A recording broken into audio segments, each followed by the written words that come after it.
하루 한 끼로 버티는 은퇴자, 늘어나는 건 병원비뿐입니다.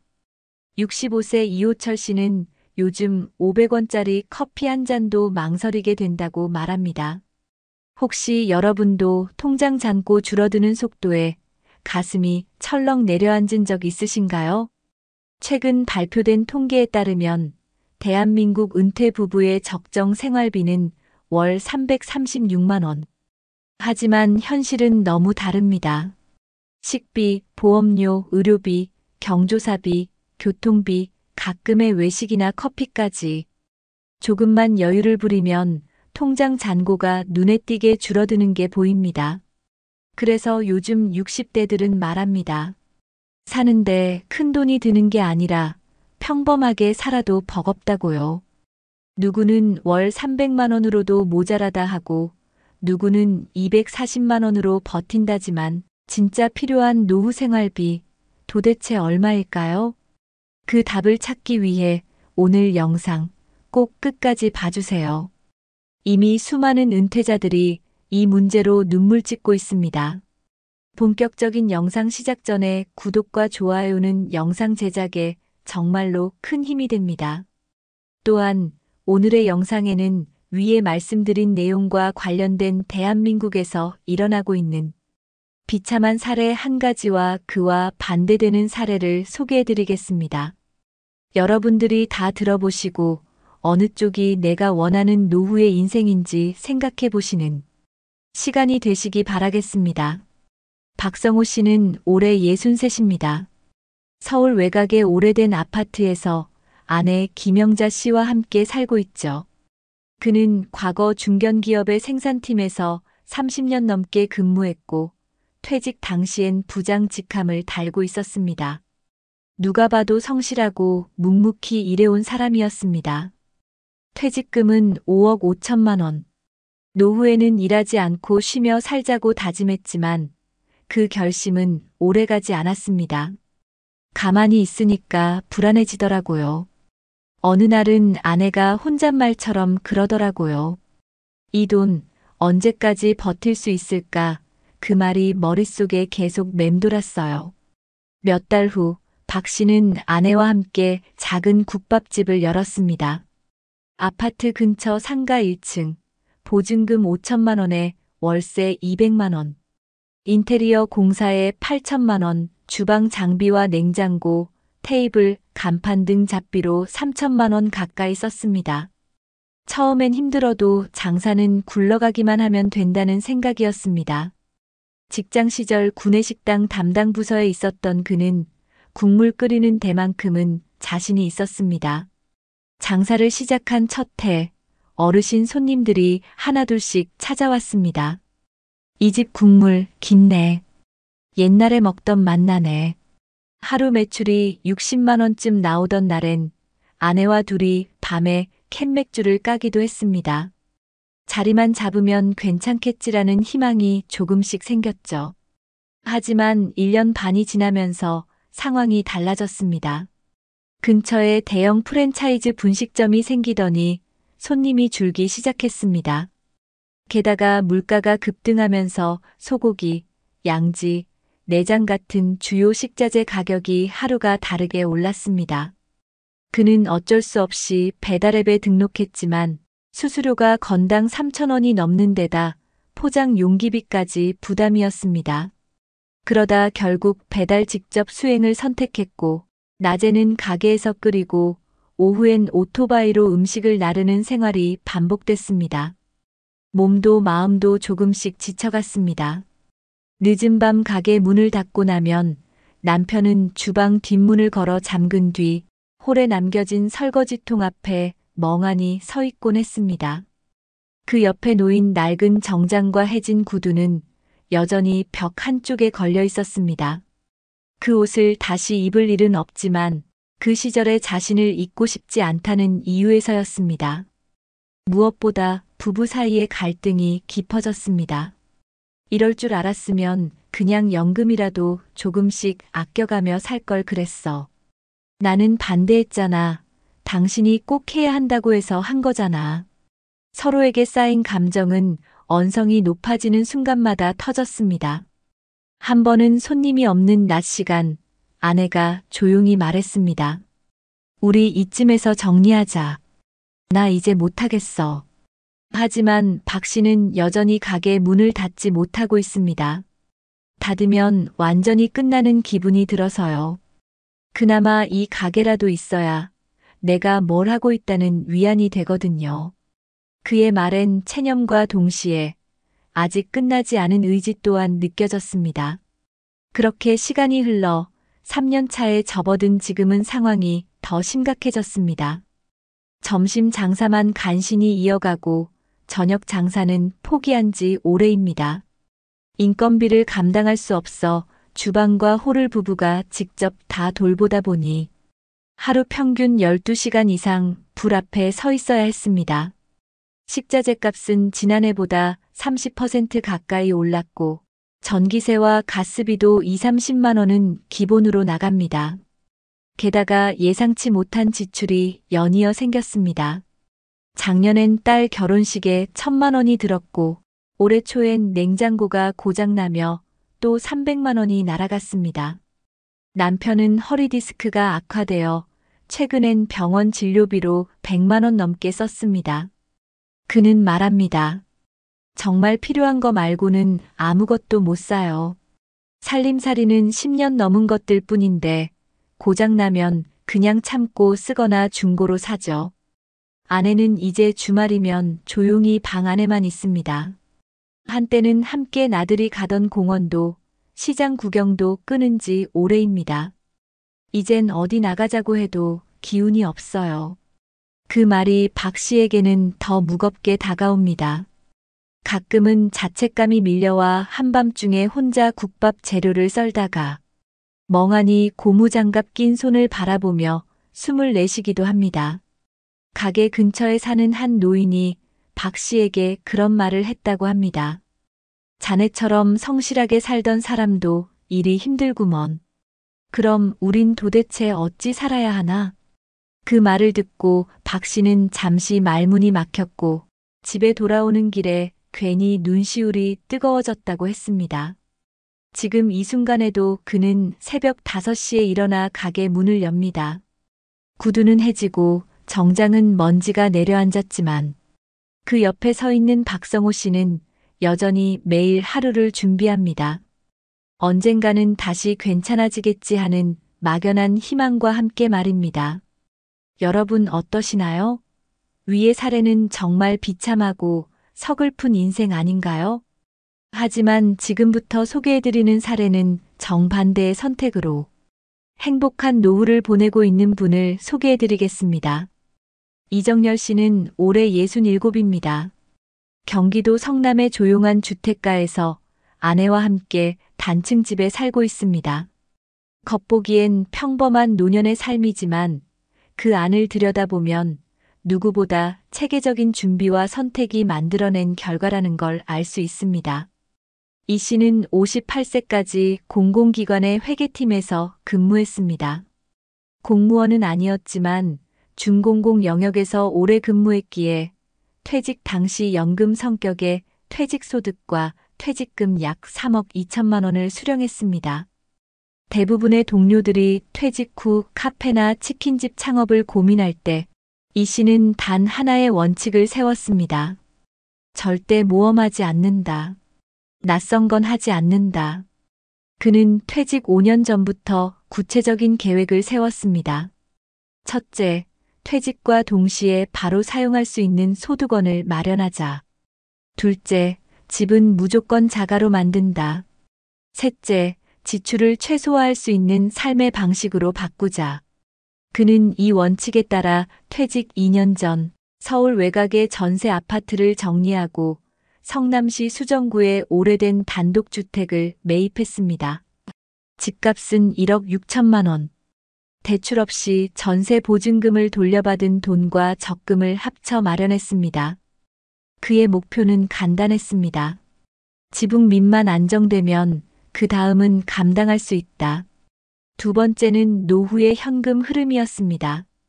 그는 52세부터 노후 준비 강의를 들으며 국민연금 외에 즉시연금 상품 2개를 5년 분납으로 준비했습니다. 매달 120만 원씩 10년 만기형 적금도 병행했죠. 퇴직 후 그가 손에 쥔 건 다음과 같습니다. 국민연금 월 85만 원, 즉시연금 A월 50만 원, 즉시연금 B월 42만 원, 퇴직 후 6개월마다 만기 도래하는 적금 연간 2,400만 원. 이정열 씨 부부는 매달 177만 원의 고정소득이 있고 적금을 꺼내 쓸 때마다 보너스처럼 생활비에 보탭니다. 그렇다고 이 씨가 무조건 절약만 하는 삶을 택한 건 아닙니다.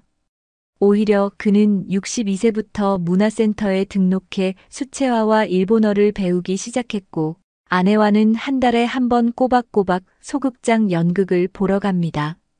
돈을 쓸 땐 씁니다. 대신 계획해서 씁니다. 그의 하루는 매우 단순하지만 명확하게 짜여 있습니다. 오전엔 뒷산을 1시간 정도 산책하고 점심은 아내와 함께 집에서 차려 먹고 오후엔 도서관에서 책을 읽거나 그림을 그립니다. 가끔 동네 친구들과 공원 벤치에서 차를 마시며 서로의 연금과 투자 이야기를 나누기도 합니다. 그는 작년부터 지역 노인복지관에서 노후 재무관리 강의를 자원봉사로 하고 있습니다.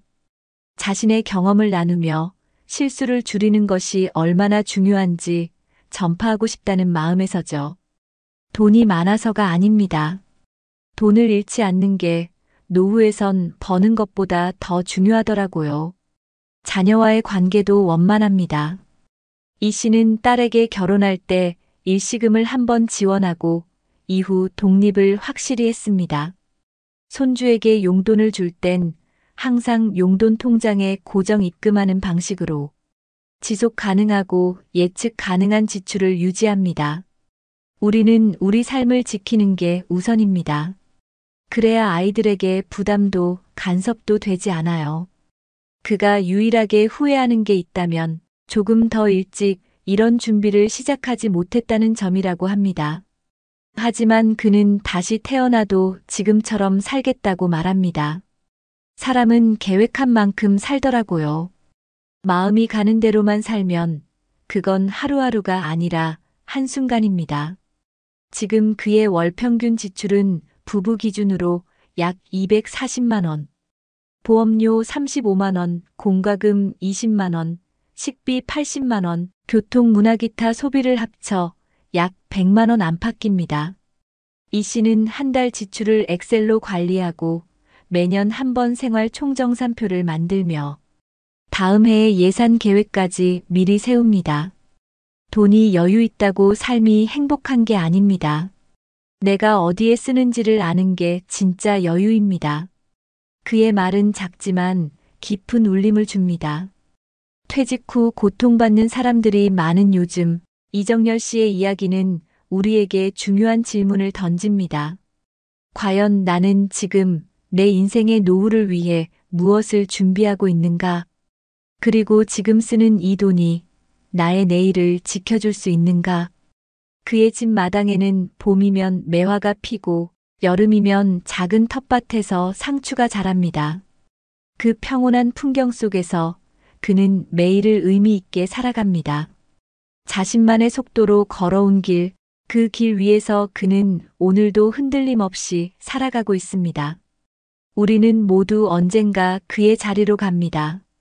그렇다면 지금부터라도 조금씩 준비해보면 어떨까요? 이처럼 노후 준비의 차이는 단순한 생활 습관의 문제가 아니라 숫자와 구조의 문제이기도 합니다. 한국통계청이 최근 발표한 자료에 따르면 2025년 현재 대한민국 65세 이상 고령 인구의 절반 이상이 월 평균 생활비로 약 250만 원 이상이 필요하다고 응답했습니다. 특히 부부 기준으로 적정 생활비는 약 330만 원에서 360만 원 사이라는 분석도 나옵니다. 이는 식비, 교통비, 주거비, 보험료, 의료비, 문화비 등 최소한의 생활을 위한 기본적인 항목을 모두 포함한 수치로 현실적인 체감 지출 수준과 크게 다르지 않습니다. 더 중요한 사실은 고정소득 없이 이 지출을 감당해야 하는 은퇴 가구가 늘어나고 있다는 점입니다. 국민연금공단에 따르면 2025년 현재 실제 수령하는 국민연금 평균액은 1인당 월 약 65만 원 수준에 불과하며 부부 기준으로 합쳐도 130만 원 남짓입니다. 이 역시 20년 이상 가입한 수급자의 경우에 해당하며 경력 단절이나 소득 공백이 있는 사람은 이보다 훨씬 낮은 금액을 받는 경우가 흔합니다. 해외 통계를 살펴보면 경제협력개발기구 OECD가 발표한 자료에 따르면 한국의 노인 빈곤율은 35% 이상으로 회원국 중 가장 높은 수준을 기록하고 있습니다.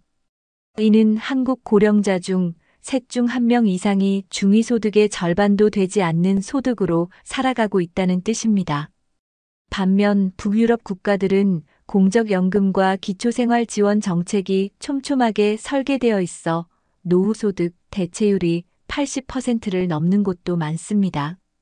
노후를 준비하는 방식에도 차이가 있습니다.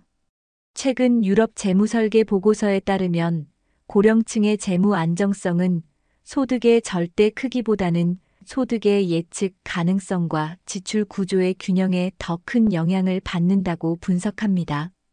다시 말해, 많고 적음보다 중요한 것은 매달 들어오는 고정 수입과 지출 구조가 안정적인가입니다. 실제로 한국의 은퇴자 중 자영업이나 창업을 통해 수익을 기대했던 다수는 평균 2년 이내에 손실을 경험한 뒤 재정 위기에 직면한 것으로 나타납니다.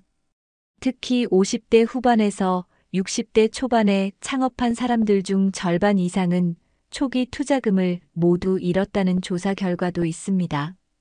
이들은 대체로 고정적인 지출은 유지되면서 수입이 들쑥날쑥해지거나 마이너스로 전환되었기 때문에 생활의 불안정성을 더욱 크게 느꼈습니다.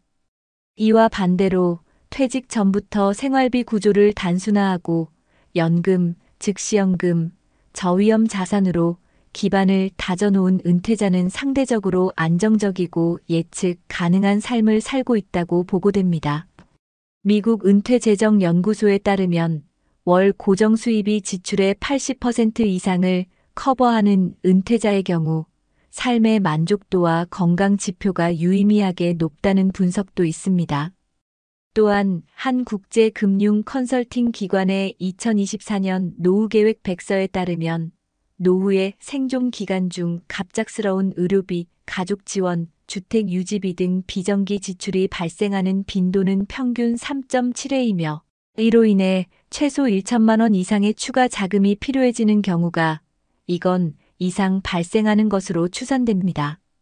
이는 단순히 적정 생활비만 계산하는 것으로는 현실의 변수를 담기 어렵다는 것을 보여주는 사례입니다.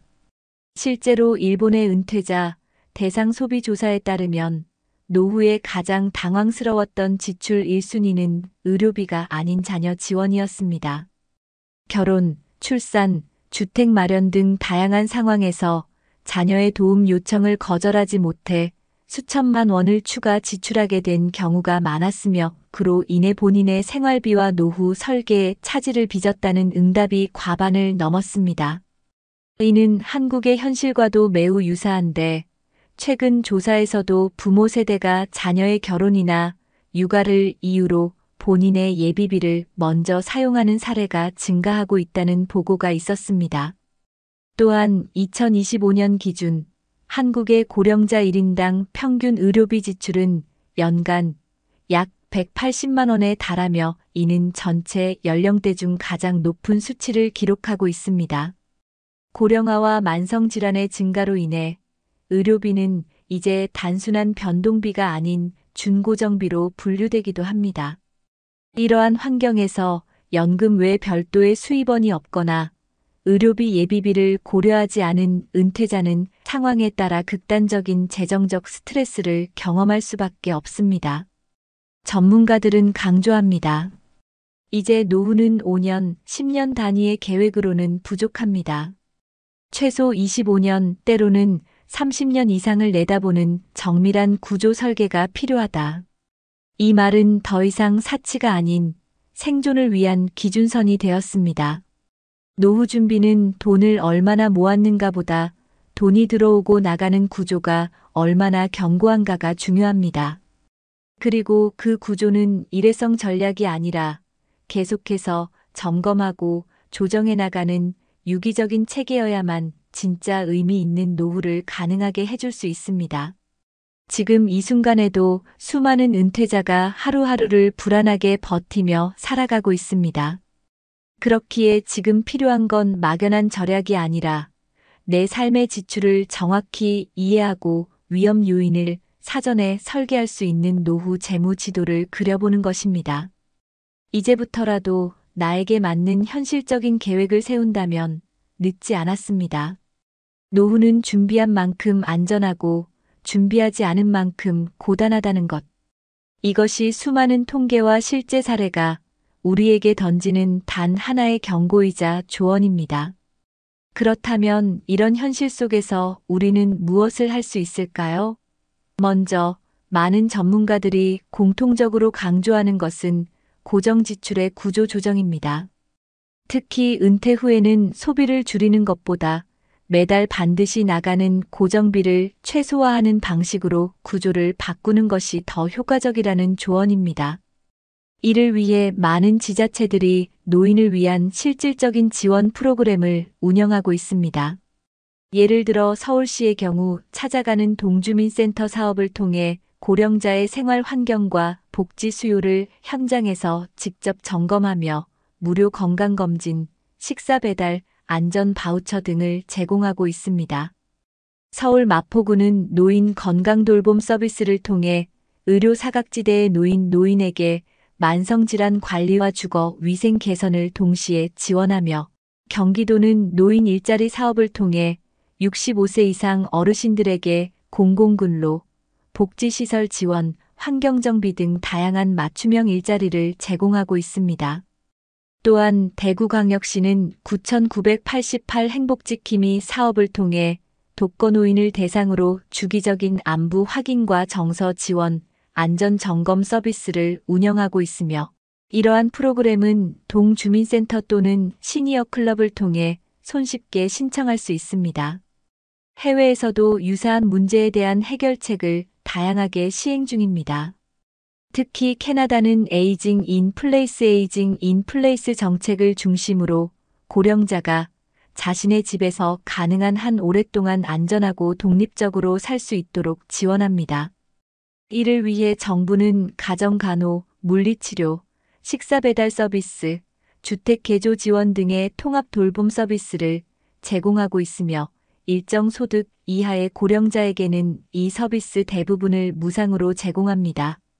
일본은 지역 포괄지원센터 시스템을 통해 의료, 복지, 생활 지원을 통합적으로 관리하며 고령자 1인당 상담센터가 지정되어 노인의 복잡한 문제를 일괄적으로 처리하는 체계를 갖추고 있습니다.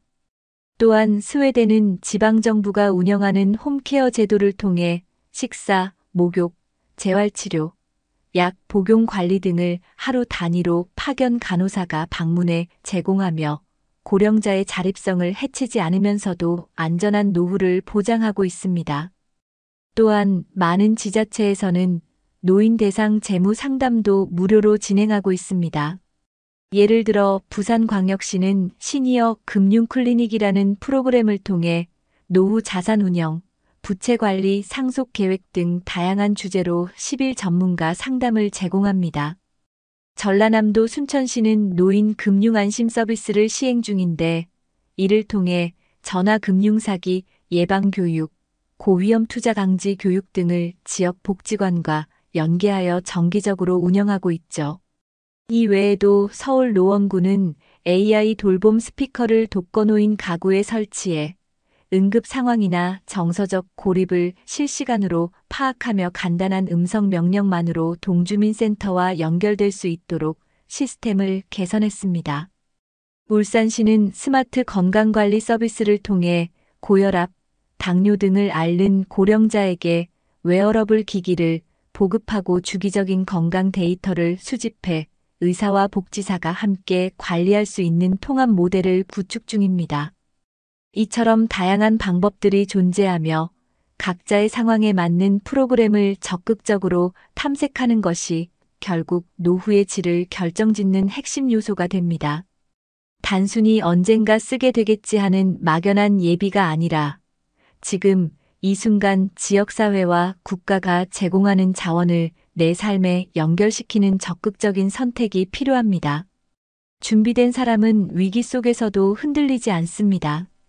그리고 그 준비는 거창한 것이 아니라 정보를 찾고 연결하고 활용하는 데서 시작됩니다. 결국 중요한 것은 행동입니다. 오늘 내가 무엇을 하고 있는지가 내일을 바꿉니다. 지금이라도 복지관에 전화해 보는 것, 가까운 주민센터를 찾아가 상담을 신청하는 것, 지자체 복지 홈페이지를 둘러보는 것, 이 모든 행동이 내 삶을 지키는 준비의 시작입니다. 여러분의 노후는 국가와 지역이 함께할 수 있는 부분이 분명 존재합니다. 그리고 그 실마리를 찾는 데 필요한 건 단 한 번의 관심과 용기입니다. 바람이 불어도 꽃은 핍니다. 계절이 변해도 사람은 다시 피어납니다. 여러분, 오늘 보신 두 사람의 이야기 마음에 남으셨나요? 한 사람은 50이 넘은 나이에 용기를 냈지만 준비되지 않은 선택으로 가족과의 갈등, 건강의 악화, 무너지는 경제 속에서 매일을 버티고 있었습니다. 낡은 정장과 해진 구두는 그의 지난날의 자존심이었고 텅 빈 가게 안에서 매일 새벽국을 끓이며 자신을 위로하고 있었죠. 그리고 또 한 사람은 다르게 살았습니다. 조용하지만 단단하게 일찍부터 준비하며 지금은 작은 집 마당에서 상추를 따고 매화가 피는 봄을 기다리며 커피 한 잔에 고요한 행복을 느끼고 있습니다. 그는 말합니다. 잘 산다는 건 불안하지 않은 거예요. 우리는 누구나 선택할 수 있습니다. 지금 이 순간부터라도 내 지출을 한번 정리해보고 동네 복지관에 문의해보고 주민센터의 안내 책자를 한 장 꺼내보는 것만으로도 내 삶의 내일은 바뀔 수 있습니다. 노후는 누가 만들어주는 게 아니라 내가 매일 조금씩 다듬어가는 길입니다. 늦지 않았습니다. 아직도 우린 매일을 새로 시작할 수 있습니다. 당신의 노후가 눈물 섞인 후회가 아닌 따뜻한 웃음으로 채워지기를 진심으로 응원합니다. 아파트 경비원 평균 나이 67세입니다. 대기업 다니던 사람도 자영업하던 사장님도 결국엔 다 이 옷 입습니다. 여러분, 혹시 생각해 보신 적 있으신가요? 퇴직하고 나면 나는 어떤 옷을 입고 있을까? 실제로 요즘 아파트 경비실을 들여다보면 깜짝 놀랄 만큼의 현실이 펼쳐집니다. 중학교 교장 선생님이었던 분, 중소기업을 30년 운영했던 분, 심지어는 공기업에서 은퇴한 분까지 모두 살기 위해 다시 밤마다 손전등을 들고 복도를 순찰하고 있습니다. 왜 그들은 다시 일해야 했을까요? 왜 이 나이에까지 경비복을 입어야 했을까요? 그 이유 딱 하나입니다. 현금이 없기 때문입니다. 50대 이후엔 수입이 뚝 끊기고 연금은 생각보다 작고 아이들에겐 돈이 들어가고 지금 그들은 매달 70만 원에서 140만 원 받기 위해 새벽마다 잠을 깨고 있습니다. 혹시 여러분도 지금 좀 있으면 괜찮아지겠지라며 방심하고 계신 건 아닐까요? 이 영상 끝까지 보지 않으면 여러분도 어느 날 같은 옷을 입고 있을지도 모릅니다.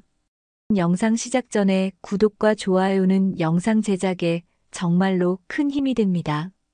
또한 오늘의 영상에는 위에 말씀드린 내용과 관련된 대한민국에서 일어나고 있는 비참한 사례 한 가지와 그와 반대되는 사례를 소개해드리겠습니다.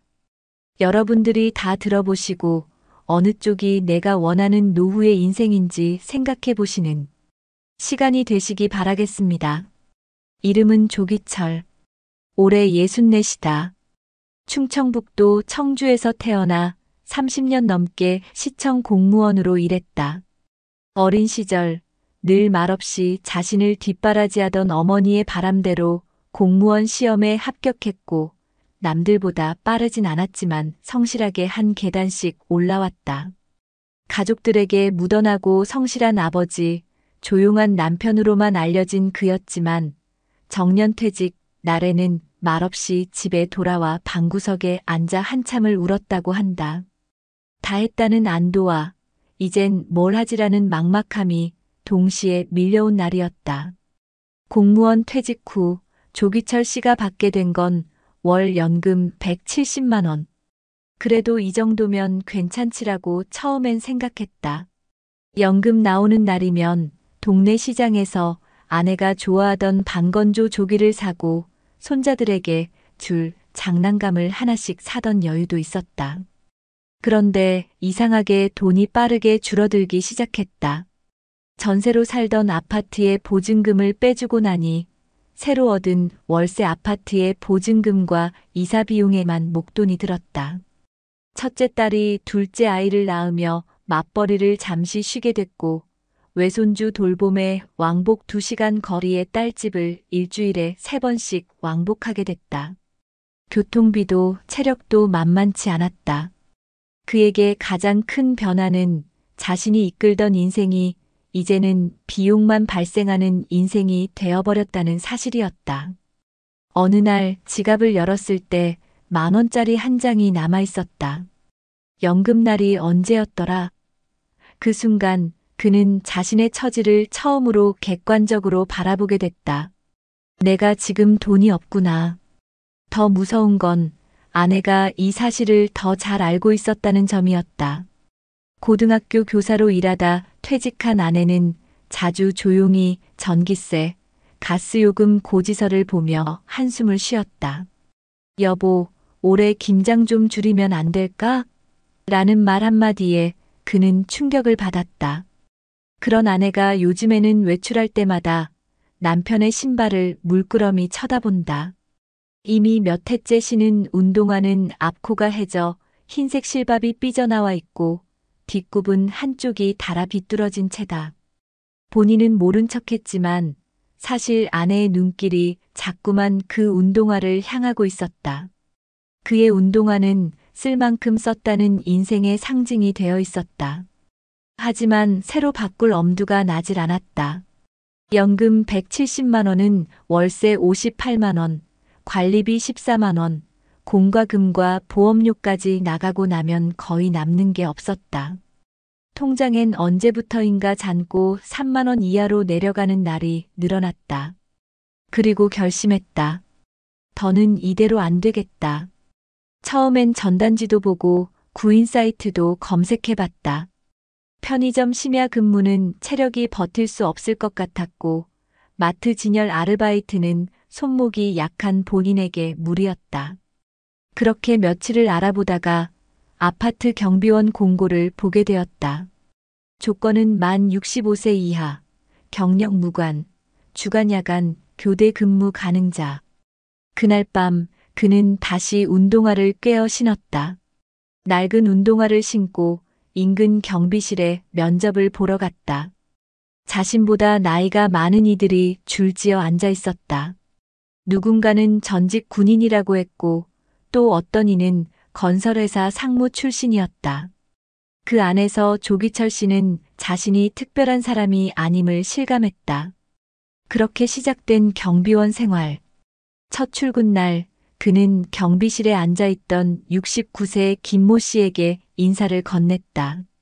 저도 처음입니다. 잘 부탁드립니다. 김 씨는 잠시 그를 바라보다가 조용히 한마디를 건넸다. 이 신발 나랑 비슷하네. 서로의 낡은 운동화를 본 순간 그들은 같은 시간을 걸어온 사람처럼 느껴졌다. 경비실에서의 하루는 생각보다 고요했고 생각보다 외로웠다. 근무표는 낮과 밤이 일주일씩 교대로 반복되었고 야간 근무 때는 저녁 8시부터 다음 날 아침까지 경비실에 머물며 건물 전체를 3차례 이상 순찰해야 했다. 초반에는 중간중간 쉬는 시간에 책도 읽고 스마트폰도 봤지만 한 달이 지나면서는 책장을 넘길 힘조차 아까워졌다. 특히 새벽 2시 복도를 따라 걷는 시간은 그에게 깊은 고독을 안겨주었다. 불 켜진 가정집 창문을 볼 때면 마음 한구석이 서늘해졌고 어떤 날은 창밖으로 고요히 눈이 내리는 걸 보며 내가 왜 여기 있지라는 생각이 불현듯 떠오르곤 했다. 가장 힘든 건 새벽 근무를 마치고 집으로 돌아오는 길이었다. 경비복을 입은 채 버스를 갈아타며 사람들 사이에 섞여 있는 자신을 느낄 때마다 마음이 복잡해졌다. 특히 어린 손자가 한 번은 말했다. 할아버지, 왜 옷이 초록색이에요? 그 말을 듣고 딸이 미안하다고 사과했지만 그는 오히려 손자의 순수한 물음이 마음에 더 오래 남았다. 집에서는 침묵이 길어졌다. 아내는 여전히 새벽에 일어나 묵은지 찌개를 끓이고 퇴근한 남편 앞에 조용히 국을 내놓았다. 고생했어요. 그 말 한마디가 하루의 모든 수고를 누그러뜨려 주기도 했고 반대로 그 말 때문에 더 미안해지기도 했다. 그녀는 조기철 씨가 밤에 입고 나갔던 낡은 운동화를 현관 앞에 조용히 놓아두곤 했다. 어느 날 아내가 말했다. 그 운동화 발 안 아파요? 그는 대답 대신 고개만 끄덕였고 그날 저녁엔 혼자 몰래 다이소에 가서 깔창을 샀다. 새 신발을 살 엄두는 나지 않았다. 시간이 지나면서 그는 자신보다 더 고단한 삶을 살아온 동료들과 가까워졌다. 한 분은 구청 환경미화로 정년을 마치고 또 다른 분은 철도공사 퇴직자였다. 모두가 입을 모아 말했다. 예전처럼 살 순 없지만 그래도 움직이고 있으니 다행인 거지.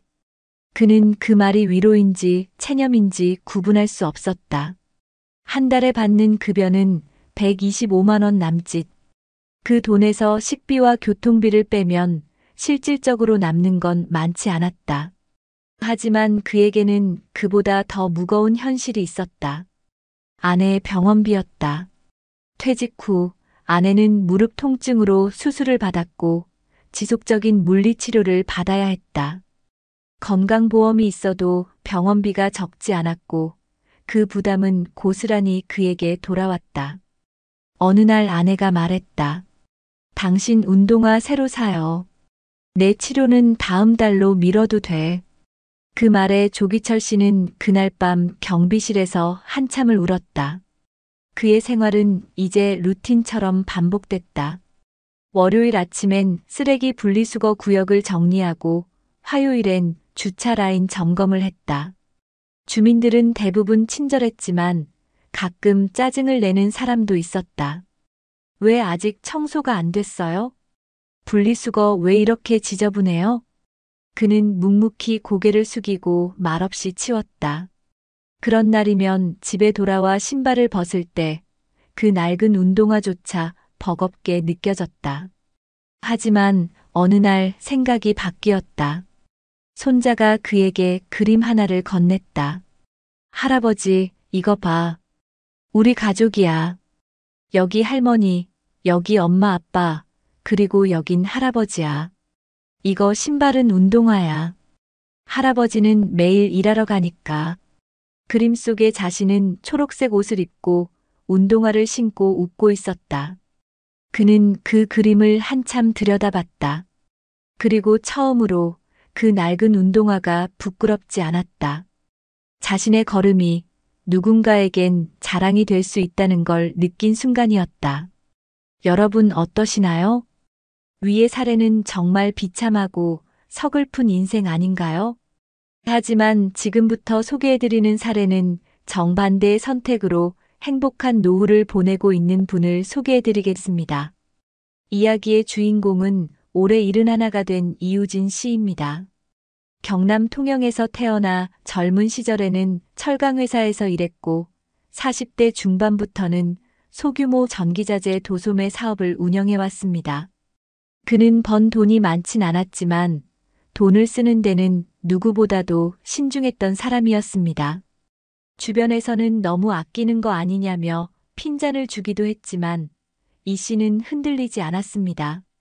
나는 나중을 위해 지금을 사는 거다. 그가 늘 입버릇처럼 하던 말이었습니다. 이 씨는 47세 무렵부터 노후 준비를 인생 최대 프로젝트로 삼았습니다. 우선 가계부를 3년치 돌이켜보며 본인의 월 평균 지출을 정확히 분석했습니다. 식비, 통신비, 자녀 교육비, 병원비, 교통비까지 항목별로 분류해 가장 먼저 줄일 수 있는 소비부터 잘라냈습니다. 예를 들면 매일 마시던 편의점 커피를 집에서 내려 마시고 골프 모임도 끊었습니다. 그 돈을 연금 통장이라고 부르는 별도 CMA 계좌에 적립했습니다. 목표는 단순했습니다. 나중에 일 못하게 되었을 때도 적어도 15년은 걱정 없이 살 수 있도록 하자. 그는 50세가 되던 해 오피스텔 한 채를 구입했습니다. 당시 분양가는 1억 2천만 원. 대출 없이 80%를 자기 자금으로 충당했고 남은 금액은 3년 만에 갚았습니다. 그 오피스텔은 현재까지도 월세 55만 원을 꾸준히 벌어주고 있습니다. 부동산 투자가 무섭다면 작게라도 수익 구조를 만들면 돼요. 이 씨는 수익보다 현금 흐름에 더 집중했습니다. 이후 그는 자녀들에게도 명확하게 말했습니다. 나는 너희에게 유산 줄 생각 없다. 대신 살아있는 동안 너희한테 손 벌리지 않을 거다. 실제로 그는 자녀 결혼 자금은 사전에 딱 3천만 원씩만 지원했고 이유는 부부가 스스로 해결하게 했습니다. 이우진 씨는 말합니다. 가장 큰 선물은 부모가 스스로 설 수 있는 모습을 보여주는 거예요. 60세가 되자 그는 사업체를 정리했습니다. 정리 자금 약 2억 원 중 일부는 금융자산으로 일부는 농촌 주택 구입에 사용했습니다. 그가 선택한 곳은 경남 함안의 단독주택, 대지 100평에 건물 25평, 구입가 1억 원에 리모델링비 3천만 원. 넓은 마당과 텃밭이 있는 그 집은 지금 이 씨 부부의 인생을 가장 따뜻하게 채워주는 공간입니다. 매일 아침 직접 키운 상추를 따고 아내와 감자전을 부치며 식탁을 나누는 그 순간 그는 종종 말합니다. 지금 이게 내 최고의 연금이야. 현재 이우진 씨는 다음과 같은 경제 구조로 살아갑니다. 공적연금 월 115만 원, 오피스텔 월세 수입 55만 원, 예적금 이자 약 15만 원, 지출월 약 130만 원 병원비, 식비 포함. 이 씨는 늘 현금 흐름표와 가계부를 나란히 놓고 확인합니다. 아내와 함께 매월 말이면 작은 테이블에 앉아 한 달을 정산하고 남는 돈은 다시 CMA 계좌로 이동시킵니다. 작은 돈도 계획 안에 넣지 않으면 사라지더라고요. 그는 무계획이 가장 큰 적이라 말합니다. 그런 그의 노후의 가장 큰 보람은 심리적 여유입니다. 오후 2시 마을 앞 복지관에서 열리는 기타 수업에 나가고 아내는 옆방에서 수채화 동호회에 참석합니다.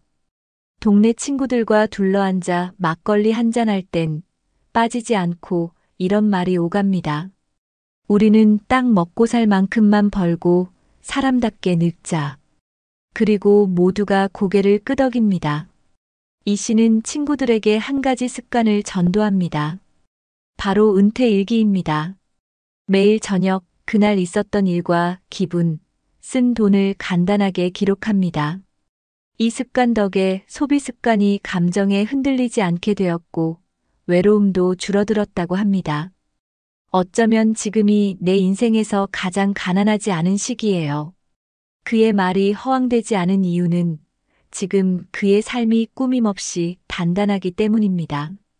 최근 이우진 씨는 70세 생일을 조용히 보냈습니다. 자녀들이 사준 바람막이, 점퍼 하나, 손자가 그려준 그림 한 장, 아내가 만들어준 미역국. 그게 전부였지만 그는 그날 텃밭에서 고개를 숙이고 혼잣말을 했습니다. 아, 참 잘 살았다. 여러분, 지금까지 들으신 두 사례 어떻게 들리셨나요? 한 사람은 경비복을 입고 새벽 복도를 걷고 있고 또 한 사람은 시골집 마당에서 아침 햇살을 맞이하며 노후를 살아갑니다. 그 차이를 만든 건 결국 노후를 준비한 정도였습니다. 그런데 이 둘의 이야기가 특별한 예외일까요? 실제로 데이터를 보면 이런 상황은 대한민국에서 매우 흔한 현실로 드러나고 있습니다. 국내 통계청에 따르면 60세 이상 가구의 약 절반은 자산은 있지만 현금 유동성이 부족한 상태로 분류됩니다. 보유 부동산은 많지만 실제로 손에 쥘 수 있는 생활비가 부족하다는 의미죠. 이들은 결국 고정 수입을 찾기 위해 다시 일을 시작합니다. 그 대표적인 일자리가 바로 아파트 경비원, 마트 주차 관리원, 청소직 등 육체 노동 중심의 단순 반복 일자리입니다. 2024년 한국고용정보원의 보고서에 따르면 60세 이상 근로자의 약 43%가 생계유지를 위해 일을 한다고 응답했습니다. 그 중에서도 공공근로나 민간경비 직종은 늘어나는 추세인데 이는 국민연금이나 퇴직소득만으로는 기본적인 생활이 어렵다는 사실을 반증합니다. 더욱이 국민연금 수급자 중 약 70%는 월 80만 원 이하를 받고 있으며 이마저도 주택임대료, 식비, 통신비, 병원비 등을 고려하면 빠듯한 수준입니다. 이러한 상황에서 자녀를 부양하거나 손주의 육아를 돕기 위해 지출이 추가될 경우 소득보다 지출이 훨씬 빠르게 증가하는 구조에 직면하게 되는 것입니다. 한편 해외의 상황은 어떨까요? 유사한 고령화 문제를 겪고 있는 일본의 경우 내각부의 고령사회백서에 따르면 65세 이상 고령자 중 약 25%는 생계유지를 위한 근로를 지속하고 있다고 밝혔습니다. 또한 미국 노년정책센터 내셔널 카운슬 안 에이징는 최근 보고서에서 은퇴 후 최소 20년을 살아야 하는 시대에 평균 은퇴 준비 기간은 고작 4년이라는 점이 고령층 빈곤을 가속화한다고 분석했습니다. 이는 곧 노후가 예상보다 길어졌지만 준비는 여전히 짧고 미흡하다는 것을 의미합니다. 특히 미국에서는 퇴직 시점 평균 저축 금액이 10만 달러 이하인 가구가 전체의 45% 이상이라는 통계도 공개되었으며 이러한 현상은 선진국 전반의 고령층 공통 문제로 간주되고 있습니다. 이런 문제에 대해 전문가들은 한 가지 공통된 견해를 보이고 있습니다. 바로 현금 흐름이 없는 자산은 노후를 보장하지 못한다는 점입니다. 서울의 아파트 한 채를 가지고 있더라도 그 집에 계속 거주하면서 소득이 없다면 생활이 어려울 수밖에 없다는 것이죠.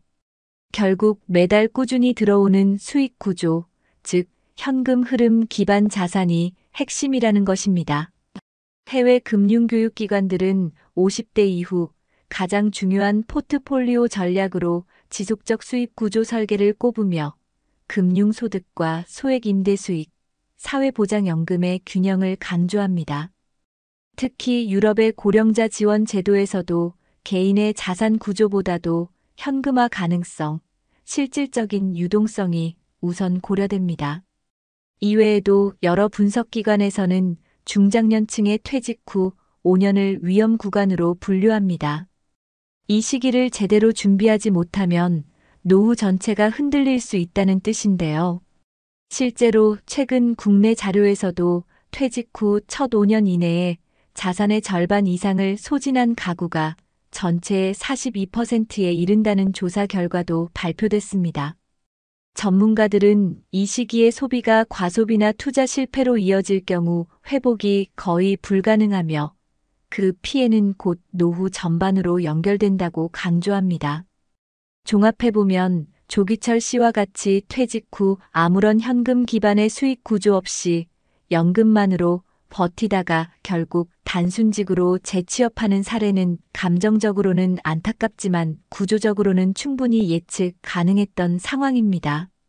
반대로 이우진 씨처럼 사업 구조를 미리 정리하고 적은 수입이라도 현금 흐름을 유지할 수 있는 자산 구조를 설계한 사람은 안정적인 노후를 누릴 수 있다는 점이 통계적으로도 입증되고 있습니다. 결국 우리는 이제 단순히 집이 있다, 연금이 있다가 아니라 매달 얼마가 들어오고 어디서 나가는지를 아는 것, 그것이 바로 노후 준비의 핵심이 되어야 한다는 사실을 알 수 있습니다. 그렇다면 우리는 조기철 씨와 같은 상황에 놓이지 않기 위해 지금 무엇을 준비해야 할까요? 전문가들은 첫 번째로 은퇴 시점 이전에 최소 3년 이상의 생활비를 확보해 두는 것을 강조합니다.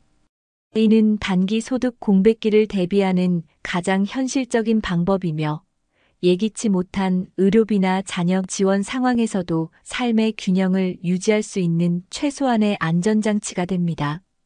두 번째는 매달 일정한 수입을 창출할 수 있는 구조를 만드는 것입니다. 최근 대한민국의 여러 지자체는 이 문제를 공공 차원에서 해결하기 위해 다양한 프로그램을 운영하고 있는데요.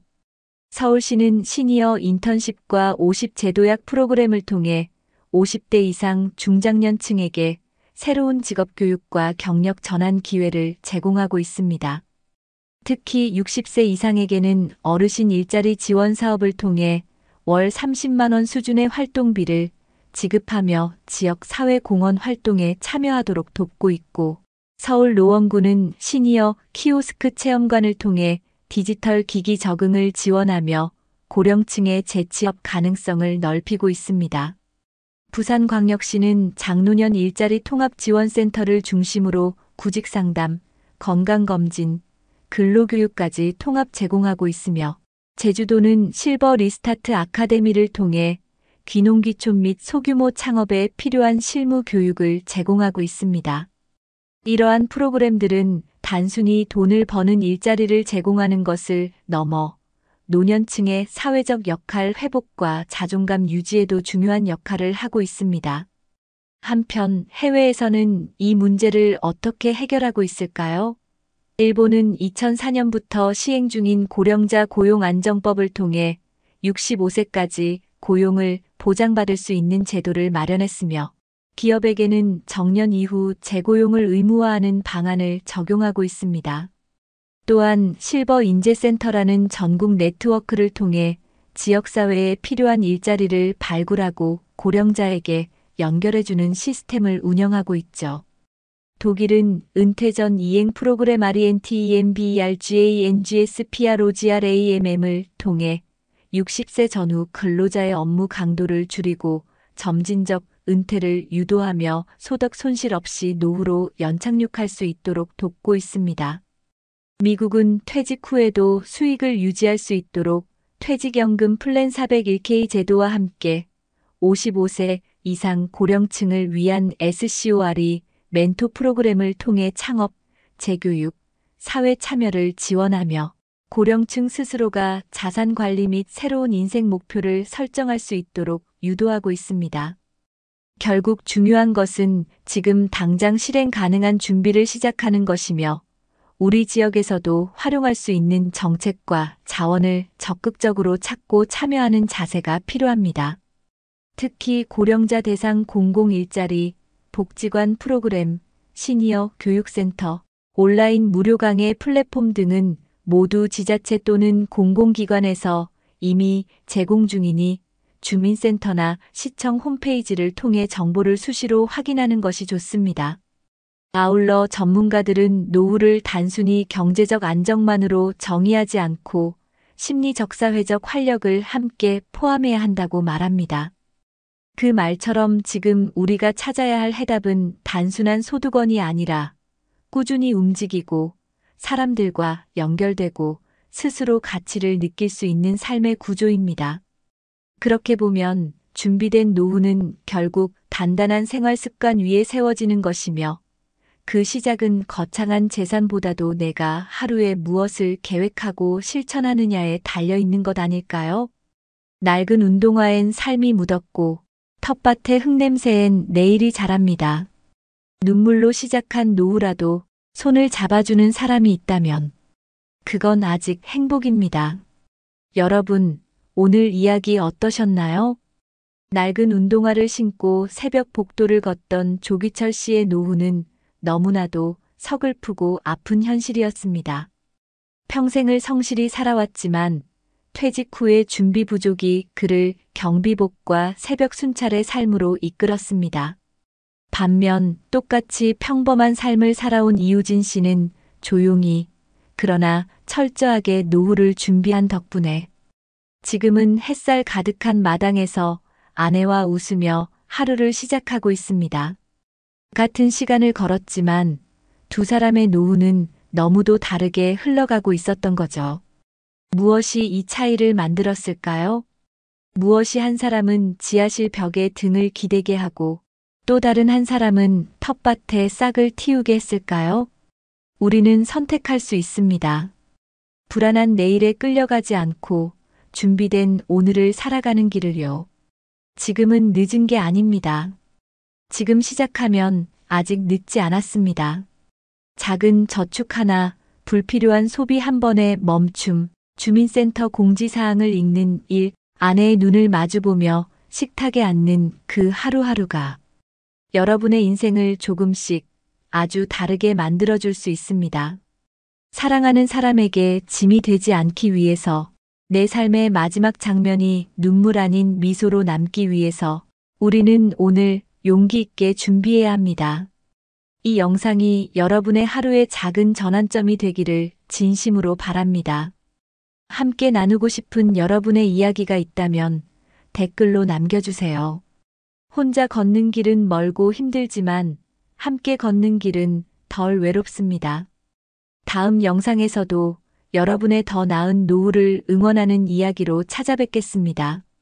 구독과 좋아요, 그리고 따뜻한 응원의 댓글은 이 채널을 계속 이어가는 큰 힘이 됩니다. 여러분, 오늘도 고생 많으셨습니다. 여러분의 내일은 오늘보다 더 따뜻하길 진심으로 바랍니다. 아침 7시에 나가 새벽 2시에 들어오는 60대 여성이 있습니다. 그녀가 그렇게까지 일하는 이유, 바로 은퇴하지 못해서입니다. 여러분, 혹시 이런 생각 해보신 적 있으신가요? 난 그래도 정년까지는 일했으니 괜찮겠지. 그런데요, 경기도 수원에 사는 64세 윤명자 씨는 퇴직 후 택배 물류센터 야간 작업을 3년째 이어가고 있습니다. 정년 퇴직했지만 연금으로는 월세와 약값조차 감당할 수 없어 매일 밤 400개 넘는 박스를 나르고 있다고 합니다.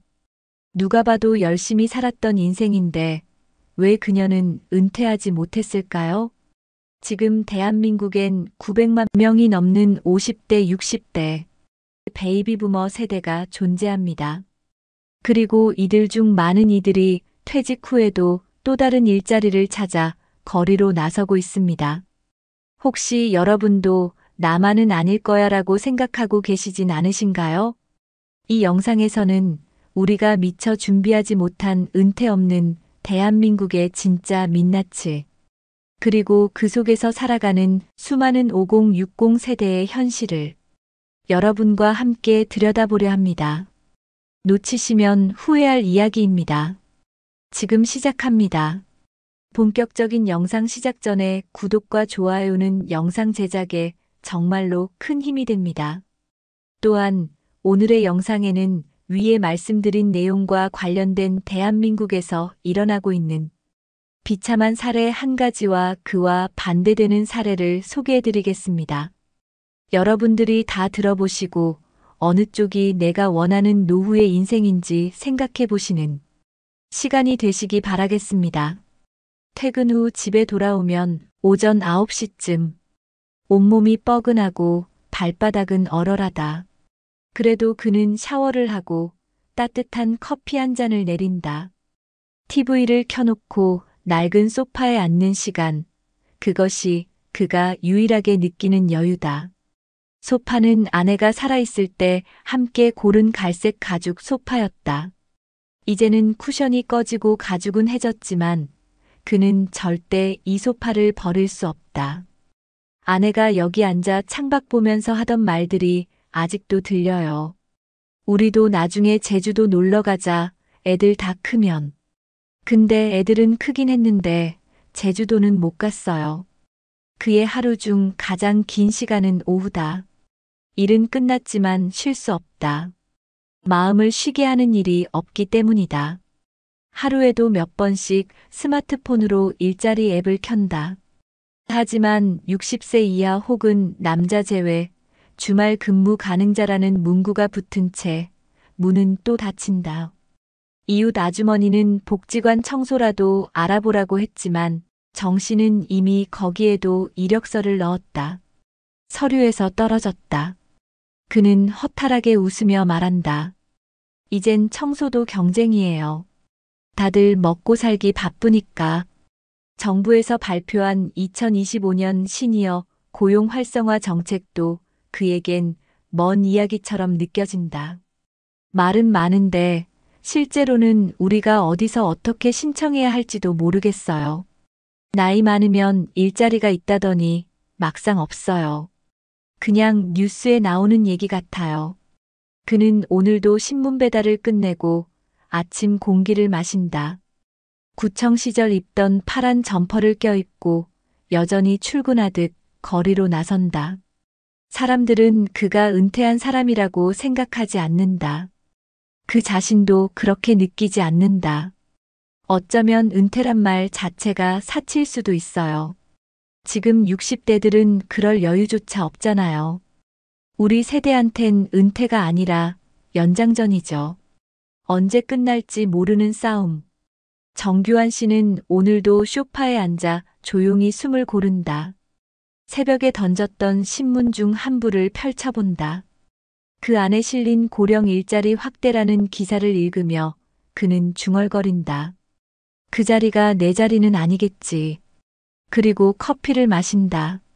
쓴맛이 혀끝에 남는다. 그는 알면서도 다시 한 모금을 마신다.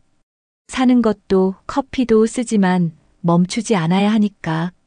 그래도 그는 내일 새벽에도 일어날 것이다. 자동차 소리 없는 골목길을 돌며 사람들의 문 앞에 조용히 신문을 놓을 것이다. 그는 누군가의 하루를 시작하게 해주는 사람이지만 정작 자신은 매일 그 하루의 끝에서 다시 출발한다. 그리고 밤이 오면 오래된 소파에 다시 앉는다. 등받이는 더욱 깊숙이 꺼지고 커피는 식어간다. 하지만 그는 여전히 묵묵히 앉아 있다. 그 자리가 자신이 아직 사라지지 않았다는 걸 증명해주기 때문이다. 정규환 씨는 가끔 5호선 전철을 타고 종로에 나간다. 그곳엔 예전에 함께 일하던 선배들이 가끔 모이는 조그만 국밥집이 있다. 몇 달에 한 번쯤 밥 한 끼 하시죠라는 연락이 오면 그는 꾸역꾸역 몸을 일으켜 지하철을 탔다. 하지만 그 자리는 늘 무거운 침묵과 짧은 안부 인사만 오간다. 잘 지내십니까? 뭐 그냥 그렇지요. 형님은 어디라도 나가세요? 신문 돌려요. 새벽에. 아 고생 많으시네. 더 이상 누가 어디서 일하는지는 묻지 않는다. 정년퇴직 이후 서로의 삶이 얼마나 급격히 달라졌는지를 알기 때문이다. 어떤 이는 손주 돌보느라 허리가 휘었고 어떤 이는 부인 병간호에 집을 팔았다. 누구 하나 마음 편한 사람은 없다. 그는 자신만 힘든 줄 알았지만 나가보면 다 똑같았다. 공무원 연금이든 국민연금이든 생활은 빠듯하기만 하다. 문제는 돈보다 시간이 더 많아졌다는 것이다. 그 많아진 시간 동안 생각이 많아진다. 그는 집에 돌아와 TV를 켜고도 멍하니 화면만 바라본다. 어느 날은 방송 뉴스에서 100세 시대라는 단어가 나왔다. 그 말에 그는 씁쓸하게 웃었다. 그렇게 오래 살라고 누가 허락했나? 그 말은 농담이었지만 그의 눈빛은 진지했다. 과거엔 퇴직하면 축하한다는 말을 들었다. 하지만 지금은 그 말이 어색하게 느껴진다. 정년이 끝났다고 삶이 쉬워지는 것도 아니고 퇴직했다고 일이 끝나는 것도 아니기 때문이다. 오히려 요즘 그는 몸보다 마음이 더 지쳐 있다. 아들이 한 번씩 걸어오는 전화도 예전처럼 반갑게 느껴지지 않는다. 아버지, 괜찮으시죠? 라는 말 뒤에 이어지는 건 대개 부탁이기 때문이다. 혹시 다음 달에 애들 학원비 좀 도와주실 수 있을까요? 그럴 때마다 그는 알겠다고 말은 하지만 속으로는 숨이 막힌다. 그는 도와주고 싶지만 도와줄 수 있는 형편이 아니다. 그는 연금 통장을 보며 신문 배달비 통장을 보며 어떻게든 빠듯하게 예산을 짜맞춘다. 지금은 내가 살아있는 게 아니라 견디고 있는 것 같아요. 그가 중얼거리듯 말한 이 한마디는 그를 그대로 보여주는 문장이다. 그는 언제부턴가 누군가와 대화하는 게 서툴러졌다. 매일 새벽 신문을 배달하며 수십 명의 문 앞을 지나치지만 누구에게도 인사 한마디 건넬 수 없는 시간이 쌓이고 있었다. 사람 목소리를 하루에 한 번이라도 듣는 게 이렇게 힘들 줄은 몰랐어요. 주민센터에서 운영하는 무료 건강검진에 갔다가 혈압이 높다는 진단을 받았지만 약을 사기엔 돈이 아까워 병원 처방전만 받아왔다. 약국 앞에서 서성이다 결국 돌아선 날 그는 집에 와서 이게 살고 있는 거 맞나라는 말을 입 밖으로 꺼냈다. 그러다 최근 구청에서 운영하는 시니어 동아리 동년배 책 읽기 모임에 참여하게 되었다. 처음엔 망설였다. 낯선 사람들과 앉아 책을 읽는 게 무슨 의미가 있을까 싶었다. 하지만 첫날 68세 강미자 씨가 읽어내려간 나이 들매 품격이라는 책의 한 문장에 그는 눈시울이 붉어졌다. 우리는 늙는 게 아니라 축적되어 간다. 그날 이후 그는 매주 월요일 아침이면 손톱을 깎고 단정히 셔츠를 다려입는다. 책 모임에 가는 날만큼은 자신이 다시 사회 속 한 사람이 된 것 같았기 때문이다.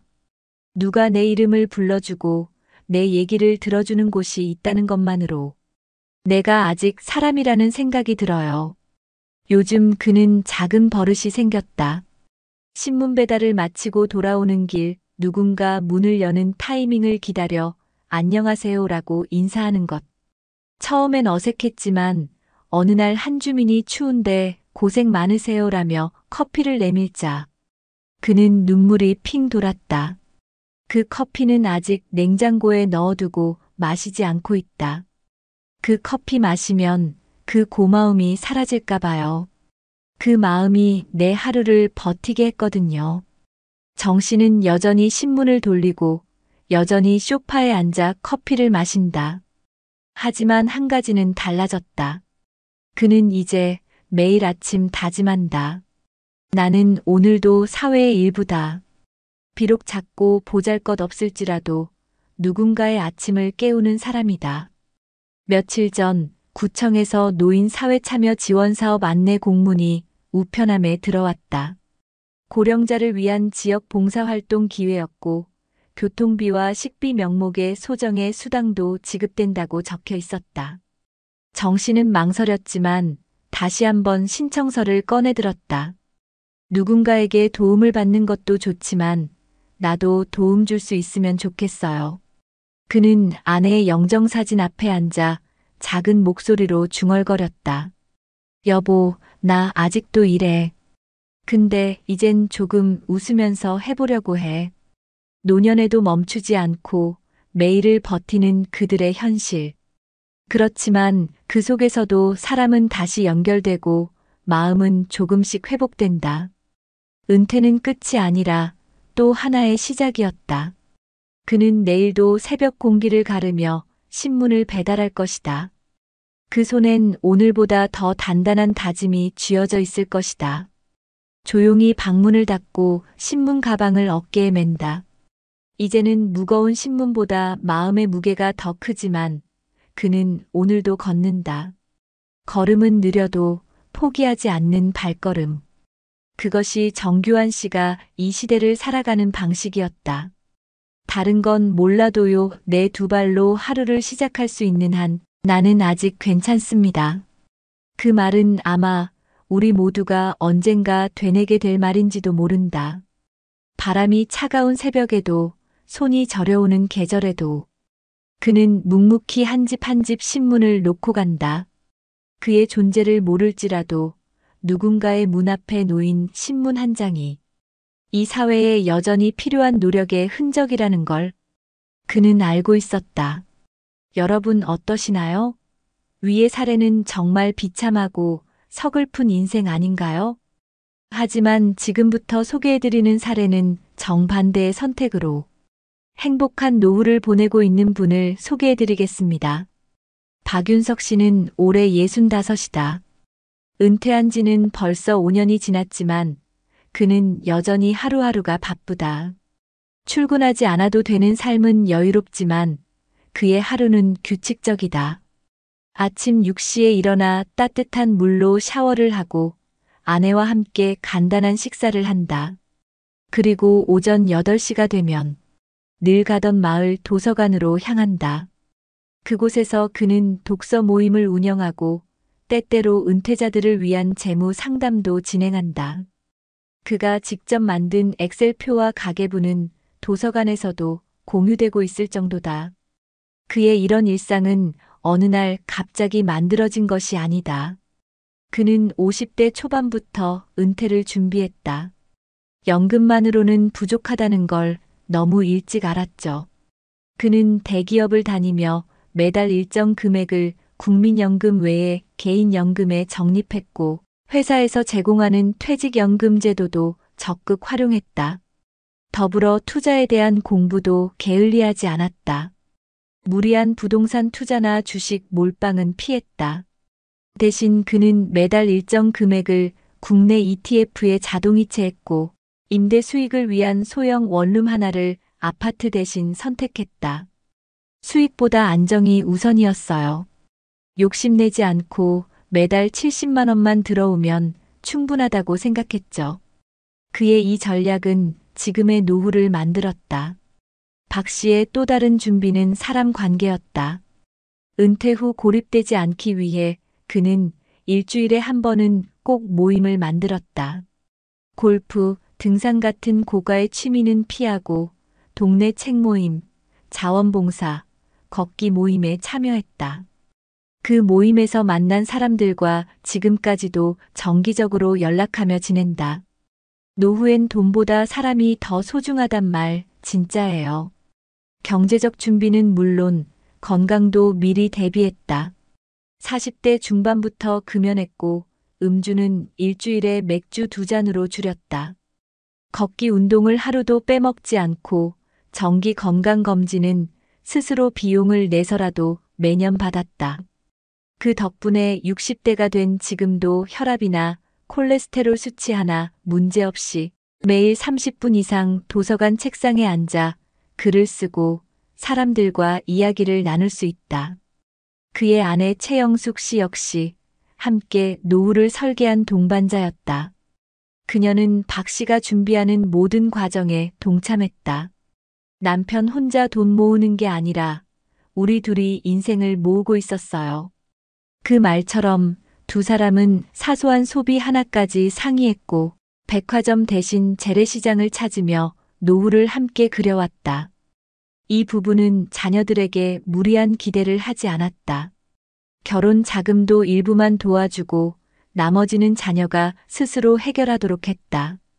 부모가 희생해서 자식 잘 되면 좋지만 그게 늘 행복으로 돌아오진 않더라고요. 그의 말에는 약간의 아쉬움도 섞여 있었지만 동시에 자기 인생을 포기하지 않겠다는 단호함도 있었다.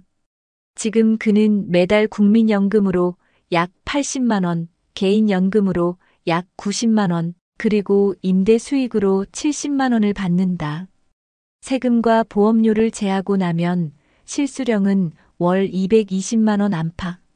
남들은 적다고 할 수도 있지만 부부가 검소하게 살면 충분하다는 게 박 씨의 생각이다.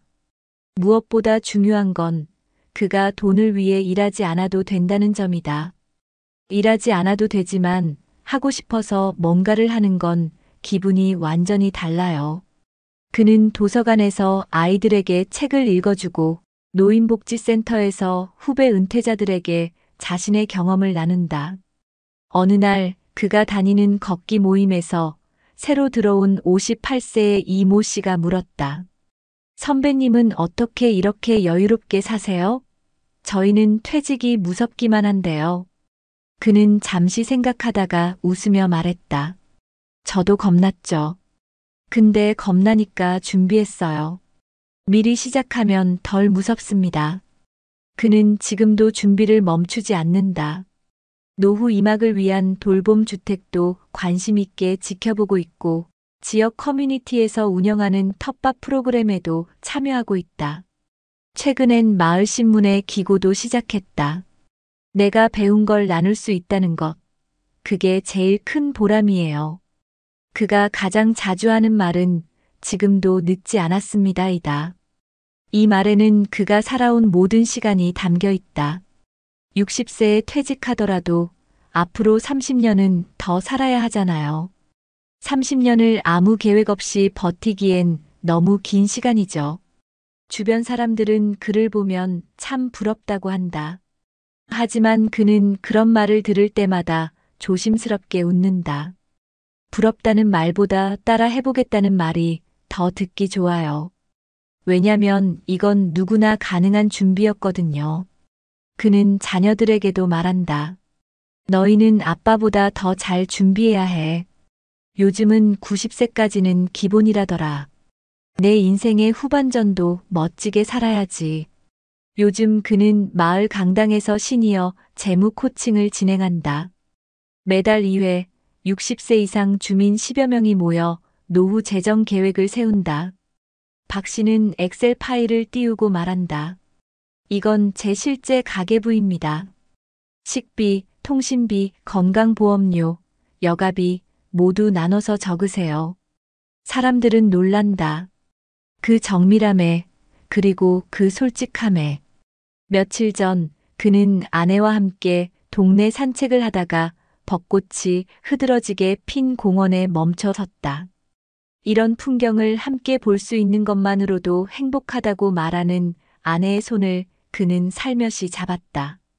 그 순간 그는 확신했다.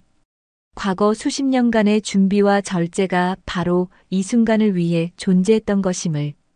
그는 단지 경제적으로 안정된 노후를 살아가고 있는 것이 아니라 정서적으로도 관계적으로도 건강한 삶을 살아가고 있다. 그의 노후는 견디는 시간이 아닌 누리는 시간이다. 그리고 그는 그것을 이뤄낸 몇 안 되는 사람 중 하나다. 만약 지금 이 글을 보고 계신 분들 중에 나는 이미 늦었다고 생각하는 분이 계시다면 그에게선 꼭 이 말을 전하고 싶다. 지금부터가 시작입니다. 하루를 잘 쌓으면 인생은 달라집니다. 그의 이 말이 여러분의 가슴 속에도 남기를 바란다. 박윤석 씨의 이야기는 단순히 한 사람의 성공담이 아니다. 그의 삶은 수많은 베이비 부머 세대에게 보내는 하나의 메시지다. 우리는 늦지 않았다. 지금부터 다시 시작할 수 있다. 그 말이 주는 울림은 같은 세대를 살아가는 모두에게 희망이 된다. 여러분도 지금 이 순간부터 자신만의 노후를 준비해보면 어떨까요? 당신의 노후도 충분히 아름다울 수 있습니다. 여러분, 이렇게까지 힘든 노후를 맞이한 사람들이 늘어나는 데에는 분명한 이유가 있습니다. 단순히 개인의 준비 부족이나 가족 문제로 돌릴 수만은 없는 구조적인 문제들이 있죠. 대한민국의 베이비 부머 세대, 그러니까 1955년부터 1963년 사이에 태어난 이들은 한때 산업화의 주역으로 불리며 경제 성장을 이끌었습니다. 하지만 지금 그들이 은퇴 시기를 맞이하며 겪는 현실은 너무나 다릅니다. 우선 국내 통계청 자료에 따르면 이 연령대의 60% 이상이 은퇴 연령을 훌쩍 넘긴 후에도 여전히 일하고 있다는 결과가 있습니다. 그 이유 중 하나는 경제적 이유가 압도적입니다. 실제로 은퇴 후 생활비로 필요한 최소 금액으로 전문가들이 제시하는 기준은 월 220만 원 이상인데 이들이 실제로 받는 국민연금 평균 수령액은 60세 이상 기준으로 60만 원에서 70만 원대에 불과하죠. 여기에다 자녀 교육비, 주거비, 의료비로 인해 노후 자산을 축적하지 못한 경우가 많습니다.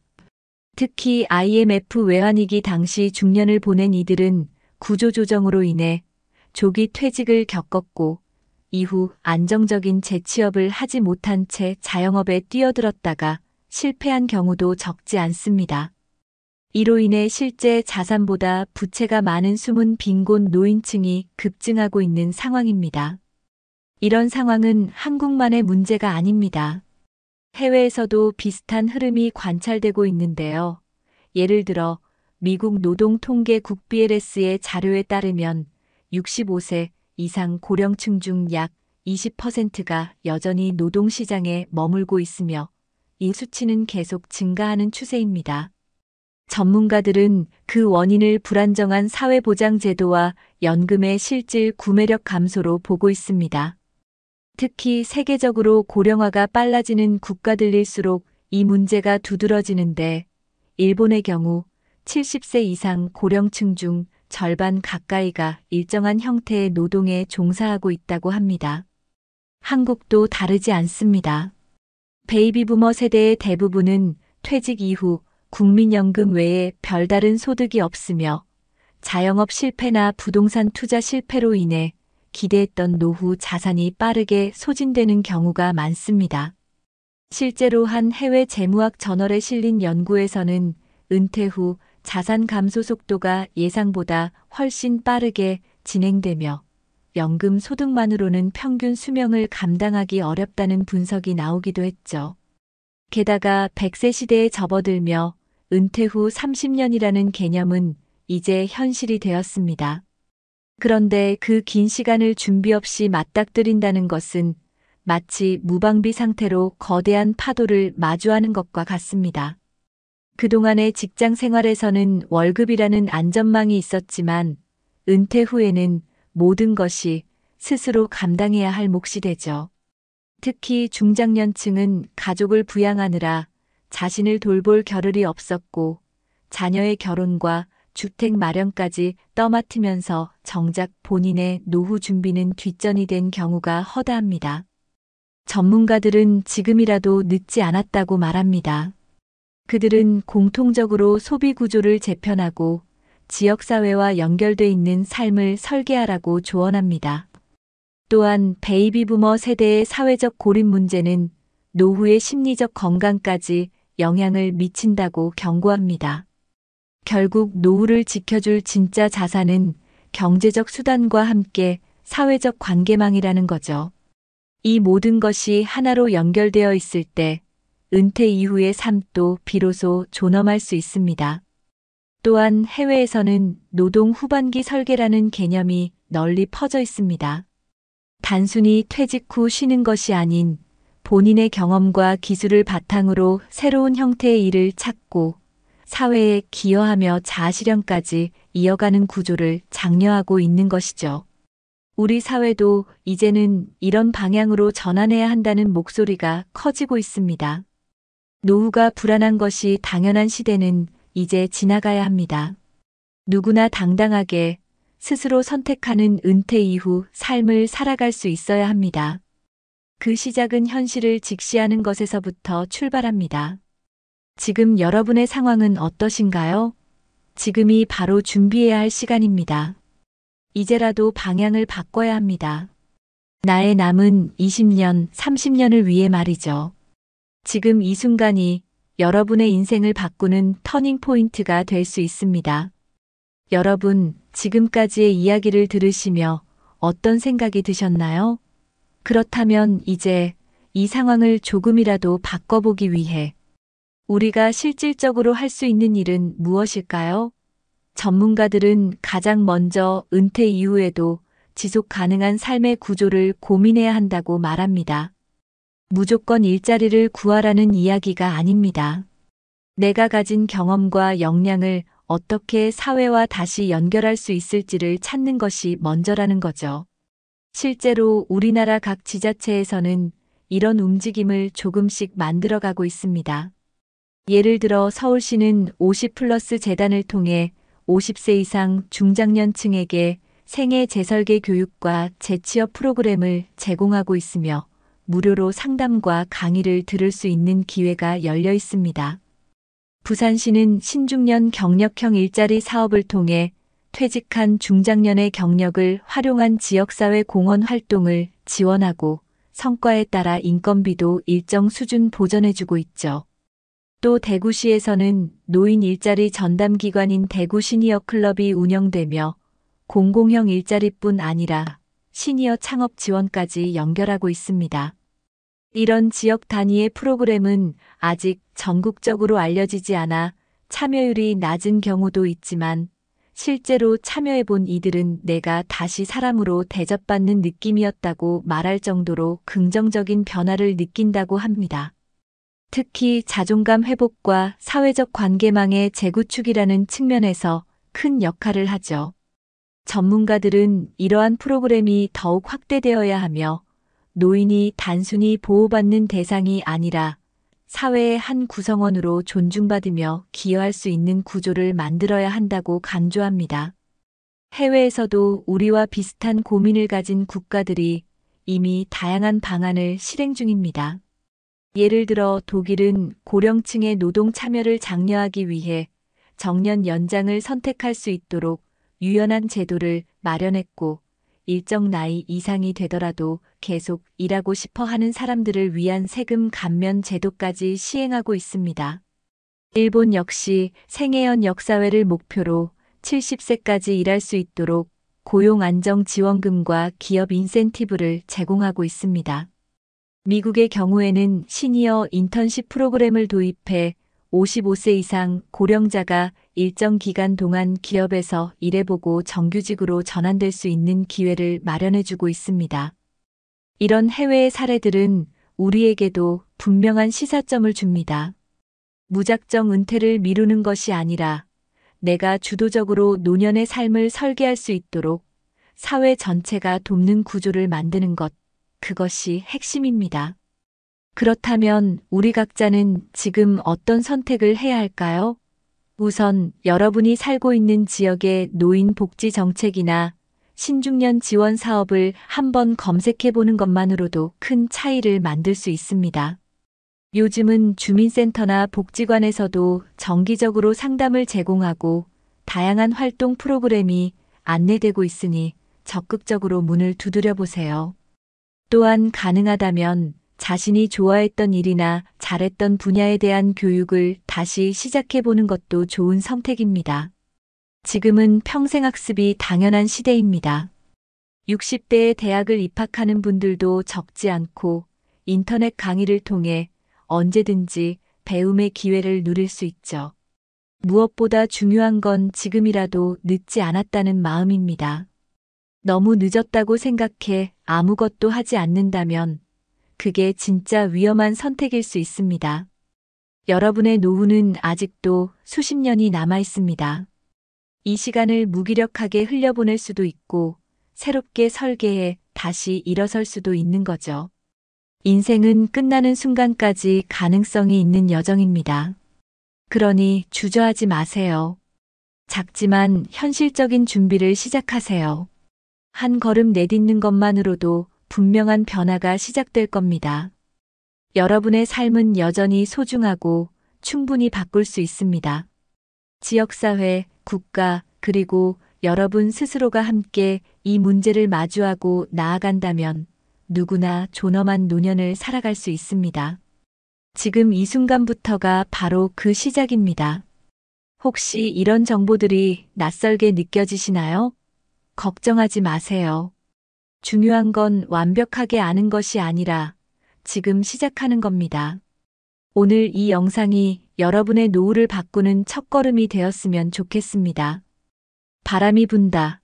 내가 잠시 멈추었던 자리에도 다시 햇살이 들고 다시 꽃이 핀다. 여러분, 어떠셨나요? 우리가 처음 들었던 그 이야기, 퇴직 후 허탈한 마음으로 새벽 인력 시장에 나가야 했던 64세의 이수철 씨는 결국 몸이 버티지 못하고 쓰러졌습니다. 평생 가족을 위해 살아왔지만 정작 본인을 위한 준비는 단 한 번도 해본 적 없었습니다. 그렇게 한평생을 다 주고도 아무도 기다려주지 않는 세상 앞에서 그는 혼자였습니다. 반면 또 다른 주인공 김정우 씨는 달랐습니다. 50대 초반부터 조금씩 자신을 위한 노후 계획을 세우고 생애 재설계 교육을 들으며 새로운 길을 준비했습니다. 처음엔 두렵고 막막했지만 그는 용기를 내 지역사회에 발을 들였고 결국 자신이 좋아하는 목공 기술을 살려 동네 아이들에게 재능을 나누는 어르신 선생님이 되었죠. 그를 바라보는 이웃들의 눈에는 존경과 따뜻함이 가득합니다. 무엇보다 그는 여전히 자신이 누군가에게 필요하다는 사실에 감사하며 하루하루를 살아갑니다. 같은 시대를 살아왔고 같은 사회에서 은퇴를 맞았지만 두 사람의 삶은 전혀 다르게 흘러갔습니다. 그 차이는 거창한 게 아닙니다.